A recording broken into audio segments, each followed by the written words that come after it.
suene fuerte la trompeta, la tuba y el acordeón, para compartir mi canto y la alegría del corazón.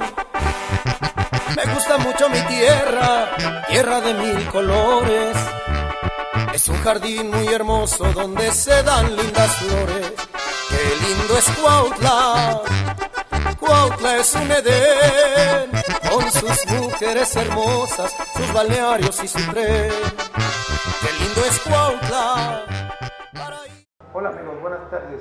Les habla el regidor Carlos Andrés López Hernández de la Regiduría del Patrimonio Municipal y nos complace estar presentes en la celebración del 251 aniversario del natalicio del general José María Morelos y Pavón. El gobierno de este municipio, que encabeza el ingeniero Raúl Tadeo Nava, se complace en participar en la narrativa que tendremos de nuestro general. Hola, buenas tardes. Licenciado Samuel Hernández Beltrán, mi querido regidor Carlos Andrés López Hernández y el ingeniero Eduardo Sánchez Michaca.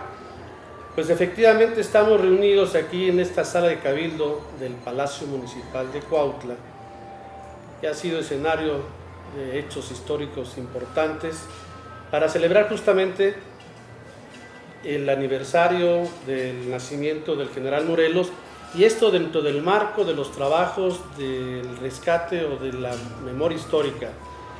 ¿Y quién más que el cronista de la ciudad, Samuel Hernández, que déjenme decirles que es especialista y reconocido en el tema de la vida y obra de José María Morelos, los hechos y las circunstancias que realizó aquí el general Morelos en voz de Samuel. Por eso es importante, Morelos se viste de fiesta, Cuautla está pletórica de alegría de que un héroe de esta talla a nivel nacional y mundial haya pisado aquí en estas tierras. Y le comento a Eduardo Sánchez Michaca que nosotros en este esfuerzo de estas generaciones es para legarles a las nuevas generaciones este patrimonio cultural. ¿Qué nos puedes decir? No, bueno, que rescatar la memoria histórica de estos sucesos tan importantes a nivel nacional, y que tenemos nosotros somos privilegiados en que una tierra de Morelos, Cuautla, y todo Morelos haya sido un escenario histórico de la grandeza de este gran héroe mexicano, como lo fue don José María Morelos y Pavón, que ahorita nos lo va a narrar mucho más ampliamente Samuel, que nace un 30 de septiembre de 1865, y por cierto nace en una iglesia de San Agustín. Por la premura nace ahí emergentemente, y que fue un hombre que no nació cualquiera, fue un día extraordinario para la historia de México.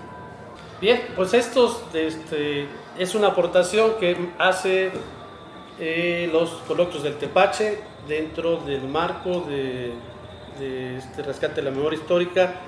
Agradecemos a las autoridades municipales, al regidor y sobre todo a Samuel Hernández Beltrán, que nos ilustre. Sin más preámbulo, Samuel, si nos haces favor. Al respecto de estos comentarios sería: ¿por qué Cuautla celebra a José María Morelos y Pavón? Bien, recién elevado el tercer distrito militar del Estado de México a Estado libre y soberano de Morelos, 1869, estando los poderes aquí en nuestra ciudad en 1874, dan un decreto en el que se nombra a Cuautla como la ciudad que debe de celebrar el nacimiento de José María Morelos y Pavón cada 30 de septiembre. Esto hizo que nuestra ciudad, a partir de ese momento, convirtiera esa fecha en las grandes fiestas del 30, como los llamó nuestro pueblo. Por supuesto, amigos, José María Morelos y Pavón no nació aquí en Cuautla. José María Morelos y Pavón nació en la antigua Valladolid, hoy Morelia. un 30 de septiembre de 1765, pero es bautizado el 4 de octubre en la Catedral de Valladolid, y en su acta de nacimiento reza el nombre de José María Teclo Morelos y Pavón, hijo de españoles, por supuesto, entonces Morelos, español. José María Morelos y Pavón nace en el seno de una buena familia. Su padre, don Manuel Morelos y Robles, su madre, doña Juana María Pérez Pavón y Estrada, son sus progénitos. Ellos habían casado en 1760, ya había nacido un hermano de José María, de nombre Nicolás, posteriormente una hermana, Guadalupe, la que no tuvo vida más que unos escasos meses, pero Nicolás sobrevivió y sobrevivió hasta después de que José María Morelos es fusilado. Pero hay un problema en esta familia. El padre es irresponsable, es jugador, y en poco tiempo, don Manuel termina con el patrimonio que hubiera servido para que estos integrantes de la familia, estos hijos de don Manuel y doña Juana, hubieran tenido la oportunidad de poder estudiar y llevar una vida, entre comillas, normal. Ese patrimonio lo terminó don Manuel por el juego, y las deudas le trajeron graves problemas. José María, en la vida de José María, sus biógrafos nos dan algunas noticias que son necesarios aclarar antes de cursar sobre la vida de José María. La primera es que tiene orígenes negroides. Es una soberana mentira que la encontramos en el libro de Lucas Alamán, su historia de la Guerra de Independencia, y que los demás historiadores siguieron lanzando el mismo borrego, que Morelos tenía sangre negra. Como ya lo dijimos, amigos, él es bautizado y registrado como hijo de españoles. Por lo tanto, él tiene la misma categoría. Los estudios que se han hecho por parte de su línea materna y paterna nos llevan precisamente a eso. José María no tuvo absolutamente ningún pariente que hubiera tenido sangre negra. Sí, y hay que señalarlo, aparece en el padre de su madre, don Antonio Pérez Pavón. Su padre de don Antonio, don Pedro Pérez Pavón, en Celaya, tuvo un amaciato, una indígena. Esa indígena es la que junto con don Pedro darán luz a don Antonio. Entonces, ahí hay una revoltura de dos sangres, pero es una sangre indígena pura, de la familia Otomí Pame. Entonces, si pudiéramos decir que aparte de la sangre española, criolla, que corre en las venas de José María, corría quizás sí un poco de sangre indígena. Entonces, ahí desbaratamos ese mito que Lucas Alamán nos dio por muchos años y que la mayoría de los historiadores y hasta el pasado siglo nos lo siguieron repitiendo. Y los pintores que creo cayeron igualmente en el mismo problema. O sea, interpretan a un Morelos a veces así con rasgos medios negroides, incluso con el pelo ensortijado, y cosas que no tienen que ver nada absolutamente con la personalidad de José María Morelos y Pavón. Hay otro dato también que muy seguido aparece en esos primeros historiadores de la Revolución de Independencia, que doña Juana, al momento de ir a dar luz a José María, fue porque viniendo de lo que hoy es la parte trasera de la Catedral de Valladolid, que empezó ahí a sentir dolores de parto. Y que, dada la rapidez con que se desarrolló esta situación, ahí cercana a este lugar había una tienda de abarrotes, de comistrajos es la palabra de esa época, y que atrás del zaguán de esa tienda, ahí dio doña Juana luz a José María Morelos y Pavón. Nada más falso que este cuento. ¿Por qué? Porque los historiadores de Morelia encuentran mapas de esos años, de 1765, y en esa esquina donde está hoy el Museo Casa Natal de Morelos, no existe ninguna casa de abarrotes, ninguna tienda. Sí aparece muchos años después, pero ya estamos hablando de 1860 y tantos, no 1765. ¿Qué es lo que aparece en 1765? Efectivamente, como decía Lalo Menchaca, existe ahí una casa de salud que era administrada por los padres agustinos que están precisamente enfrente hacia este edificio. Esto nos lleva a pensar que doña Juana salió tranquilamente de su casa con dolores de parto, pero para trasladarse a la casa de salud, que la conocía perfectamente. ¿Por qué? Porque ya había tenido 2 hijos anteriores, y estos 2 muy seguramente habían nacido en esa casa de salud. ¿Y por qué? Pues porque sus padrinos de boda, tanto de don Manuel como de doña Juana, era el matrimonio Cendejas, que son los encargados de administrar esta pequeña casa de salud. Y doña Juana ahí acudió a dar luz a José María. Estos 2 mitos en la vida de José María hace a veces pensar que José María, caso segundo, era de escasos recursos, que no tenía, que vivió en la pobreza. No es cierto, amigos. Tanto no fue menesteroso como no fue rico, pero sí tuvo una vida hasta ese momento que se desarrollaba en los cauces normales. Tanto es que ahí a 2 cuadras está su casa, la calle antigua de Miralllano, esa donde habían puesto los Morelos su casa. Ahí tenían sus habitaciones.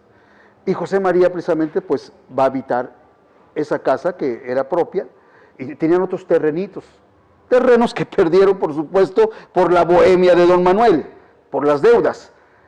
Esto se convierte en un problema, esto de las deudas y del juego, porque en 1774 don Manuel tiene que salir huyendo, porque la justicia lo estaba buscando.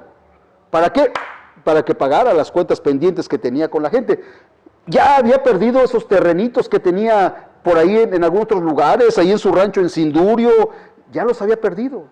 Entonces, él, de oficio carpintero, pues no podía solventar deudas de grandes tamaños. Entonces, vámonos, se va a San Luis Potosí y se lleva precisamente en ese viaje al hijo mayor, a Nicolás. De buenas a primeras, el hogar de José María quedó al garete, pero gracias a la asistencia de su abuelo materno, don Antonio Pérez Pavón, es como este hogar sobrevive, porque don Antonio funda ahí en esa casita que tenían una pequeña escuela particular, y él, como había sido estudiante para sacerdote, pues enseñaba. ¿Qué enseñaba? Lo que hoy es la primaria. Ahí es a donde José María, que no tiene posibilidad de irse a estudiar los estudios primarios, pues se va a dedicar a estudiar con su abuelo y también con su madre. Entonces ahí es donde José María obtiene los conocimientos de saber leer, saber escribir, saber hacer números, y prácticamente estos estudios le serán válidos en la época ya que entra él al colegio de San Nicolás. En el colegio de San Nicolás va a entrar, por decirlo así, a hacer su secundaria. Pero estos estudios que hizo con su abuelo y con su madre, se los van a revalidar ya cuando entra al colegio de San Nicolás. Entonces, esto, ¿por qué es tan importante en la vida de José María? Porque abandonados por su padre, las desgracias se suman nuevamente a su hogar. En 1776 muere su abuelo, el que estaba manteniendo y solventando los gastos del hogar de José María. Qué desgracia para doña Juana. Pero creo que aquí tenemos un caso que es el que va a repercutir en las madres mexicanas del siglo XIX y XX. La abnegación de la madre. Luchar porque sus hijos, que aunque no tienen el padre, que aunque no tienen el recurso económico para hacer algo en la vida, ella lucha para sostener su hogar. Y esto es lo que va a pasar en el hogar de José María. Pero la situación no era muy fácil. Y exactamente cuando José María está en la edad de irse a estudiar, de entrar a una escuela, a un colegio, pues sí, se gana una beca, se gana una buena beca para irse a ganar el pan con el sudor de la frente. Por medio de un tío de José María, primo hermano de don Manuel, de apellido Morelos Ortuño, él en 1779 se va a lo que hoy a lo que era el distrito de Apaxingán, en el rancho de San Rafael Tahuejo, municipio hoy de Parácuaro. Ahí va a llegar José María a trabajar. Pero amigos, no la tierra, no era campesino, él no iba a agarrar el asadón, no iba a andar levantando cosechas, sembrando, regando, cultivando, no. Él, como ya vimos, sabía leer, escribir y hacer números. Su tío lo lleva para que se encargue de la administración de los libros del pequeño rancho. Y efectivamente, José María se va a encargar de llevar los libros del ranchito. Ahí José María va a aprender de ese amor a la tierra, de esa sabiduría de la gente del campo, de saber leer las nubes, de saber leer los temporales, de saber leer cuándo hay que sembrar y cuándo hay que cosechar. Eso aparentemente no tiene que ver nada en la vida de José María. Va a tener mucho que ver en una etapa más adelante de su vida. Pero, aunque él lo declaró en 1815, cuando es preso por el gobierno virreinal, que fue labrador, por la palabra labrador, aquí tiene muchas directrices, porque sabemos hoy, por las investigaciones de nuestros amigos de Morelia, el licenciado Fabián especialmente, que José María, a los 5 años que estuvo trabajando en el rancho de su tío, hoy sabemos que su tío también tenía estacionada en Apaxingán una recua de mulas. La recua de mulas, amigos, es bien importante para esos años. Es la transportación de los abarrotes modernamente hablando. ¿Cómo se distribuye el comercio entre las ciudades, entre los pueblos? Pues aquí, por ejemplo, en nuestra región, se distribuía desde los abarrotes grandes de aquí de Cuautla a invadir todos los poblados lejanos, a donde se llevaba todo lo necesario para el consumo cotidiano de las personas y además ropa, zapatos, implementos del campo, de todo, amigos. Pues en esa época, este comercio se llevaba a cabo por medio de las recuas de mulas. Eran 100 animales, imaginémonos, caminando, llevados por el atajador, que era José María, el jefe de la recua, con sus hombres que llevaban controlando la recua y los animales, y yendo a los diferentes lugares a donde se requería tanto llevar como sacar de ahí el comercio. La misma Hanao de China, desde ahí se trasladaban el comercio y se regaba por todos esos sitios hasta la Ciudad de México. Pues Morelos, José María, es uno de esos arrieros, como podemos llamarle. En esa época era el atajador o el muletero.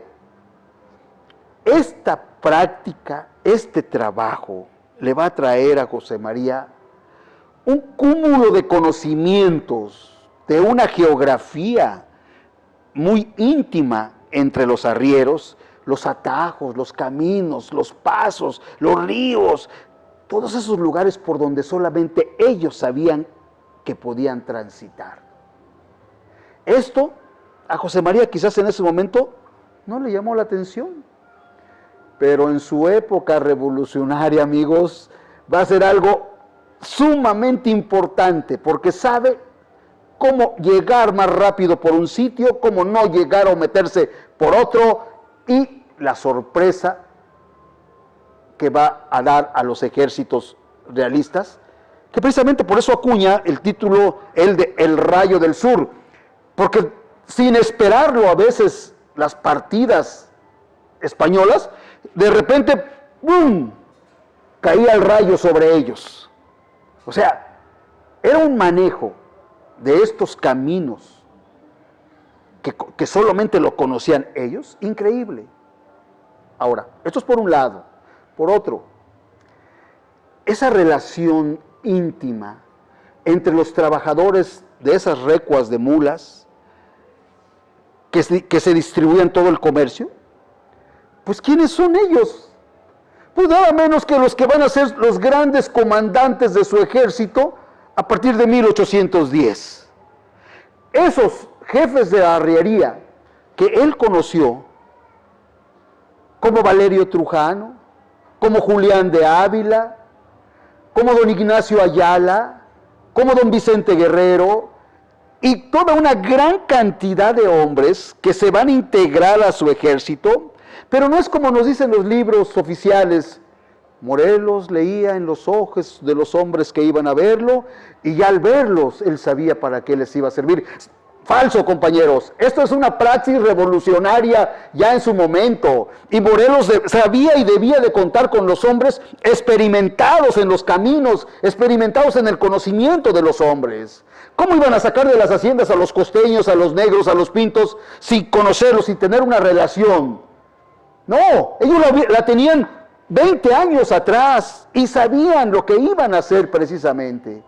Entonces, todos este tipo de situaciones que se van a ir dando en la vida de José María van a abonar a convertirse en el más grande de los militares de la Nueva España. Militares entre comillas, nunca fue militar. ¿Tuvo alguna instrucción militar que le dio Hidalgo cuando se entrevistó allá en Charo, en Indaparapeo? En las lecturas que el mismo Hidalgo le recomendó. No, él es un cura levantado en armas, como lo era Hidalgo, como lo fue Matamoros, muy diferente. Ellos no tuvieron instrucción militar, sin embargo se convierte en el genio militar. Entonces, eso, amigos, es innato. Eso lo traía José María, por supuesto. Las estrategias aquí en Cuautla, de cómo defenderse ante el sitio de Cuautla, es realmente un portento de hombre en la sabiduría del conocimiento militar. Se pueden hablar a veces que no, que es que luchó y se enfrentó y triunfó. No, hay que ver, hay que analizar las batallas y cómo se llevaron a cabo y cómo fueron. Entonces, sí, José María tuvo una instrucción militar, pero muy mínima. O sea, lo que Hidalgo le platicó, debes atacar por acá, debes de llevar tu artillería de esta manera, haciendo ala con tu caballería, las instrucciones militares de los libros que le regaló Hidalgo. Pero él no estudió para militar, era sacerdote. Entonces, hay que seguir el camino de lo que fue él. Entonces, José María, con toda esta gama de conocimientos que va obteniendo como en la arriería, también hay algo bien importantísimo. Esa relación de estas recuas de mulas, de machos, de mulas, que llegaban a las haciendas, donde estaban los grandes terratenientes, los grandes hacendados. Él llegó, por ejemplo, a la hacienda del Rosario, ahí donde el hacendado, el ilustre abogado José María Izazaga, siendo él jovencito, le dijo: oye, jovencito, venga, leas esto. Léase, cuando anda en el campo, cuando anda con sus mulas, leas esto. La gramática latina de Nebrija. Entró en contacto con la cultura latina y la cultura griega. Ese arriero que yo creo se paraba por ahí en un árbol a la sombra y ahí a leer esta ilustración que lo vuelve un autodidacta. Entonces, ¿y cómo se granjeó la amistad por la relación comercial con José María Izazaga? Y llega a Tecpan, y ahí conoce a la opulenta familia de los Galeana, a Fermín Galeana, a José Antonio Galeana, a Juan José Galeana, a esa opulenta familia, no a Hermenegildo. Hermenegildo es primo de ellos, es un pobre, él es pobre, él trabaja para ellos. Pero amigos, saliendo de ahí para convertirse en el león de la independencia, en el soldado más valiente de toda nuestra guerra de independencia, es una cosa que solamente José María lo supo en su momento, de quién debería de integrar su ejército. Pues toda la familia Galeana se unió a ese pequeño ejército en noviembre, primeros días de noviembre de 1810. Toda la familia. Y ahí, dentro de toda la familia también, amigos, va un cañoncito así de grande. El famosito cañoncito El Niño. Se lo regalan porque Morelos no tenía artillería, no tenía cañones. Entonces le dijeron: mira, aquí tenemos este cañoncito que nos sirve para lanzar nuestros fuegos artificiales en nuestras fiestas, pues nos lo llevamos. Y fue una de las piezas de artillería más célebres en el sitio de Cuautla. Otra gran familia a la que conoció por el transporte que hacía de su producción en sus haciendas, los Bravo de Chilpancingo. Leonardo, Miguel, Máximo, Víctor y el hijo de Leonardo, don Nicolás. Toda la familia se integra a la revolución y respetando. Habían conocido a Morelos como el jovencito, el joven serio, claro, era serio él en sus tratos, pero era un jovencito y ahora llegaba como jefe de una revolución. O sea, ¿qué caló tanto en estos hombres como los Bravo, como los Galeana, que le dicen: nos integramos a la revolución? Ellos teniendo todo el dinero del mundo, teniendo el poder, terratenientes. O sea, José María tenía un ángel, eso es definitivo, tenía ángel. Y no era como nos dijo la historia, ¿no? Llegaban los hombres, se formaban y les veía los ojos y ahí adivinaba qué iban a hacer, quiénes iban a ser ellos. No, amigos, eran sus actividades, era lo que él estaba proponiendo. José María debió haber sido un comerciante serio en el tráfico de su herrería, porque no podemos entender cómo estas grandes familias se unen, ¿no? Ejemplo, José María Izazaga, un abogado de categoría en la Ciudad de México, que en su hacienda, ya como revolucionario Morelos, dice: ahí está mi hacienda, y se va a convertir en el arsenal insurgente, la hacienda del Rosario. O sea, estamos ante un personaje de unas dimensiones que cuando uno entra al conocimiento de ese ser humano, ya no el sacerdote, ya no el estadista, ya no el gran militar, sino el hombre. O sea, que algo no encaja en esos hombres. O sea, vienen ya con una luz para hacer algo en la vida. Y amigos, José María, con todos estos conocimientos, lo va a dotar de una gran sabiduría. Pero este ir y venir de las recuas, de mulas y todo, tenía que acabar. ¿Por qué? Porque la finalidad de José María, finalmente, de ese dinerito que se ganaba como arriero y como labrador y todo, pues era para enviarlo a Valladolid, para que su familia subsistiera. Y de lo otro poquito que sobrara, pues ir haciendo ahorros para ingresar a la escuela y cumplir con el sueño. Todos tenemos un sueño, amigos. El sueño de José María era ser sacerdote. Y para eso ahorró 11 años. Cuando pensó y decidió que los ahorros que tenía le alcanzarían para aventurar ahora en su sueño, dijo: tío, se acabó. Regreso a Valladolid. Y efectivamente, después de 11 años, José María aterriza en su querida Valladolid. Amigos, esto es lo que estamos celebrando nosotros los cuautlenses cada 30 de septiembre. A Morelos, el hombre. Eso es lo que ahora, este 30 de septiembre, estaremos felices de estar celebrando a nuestro héroe. Porque, amigos, José María Morelos y Pavón solamente es héroe de un solo lugar, de Cuautla. Y fue él el que nos marcó en la historia.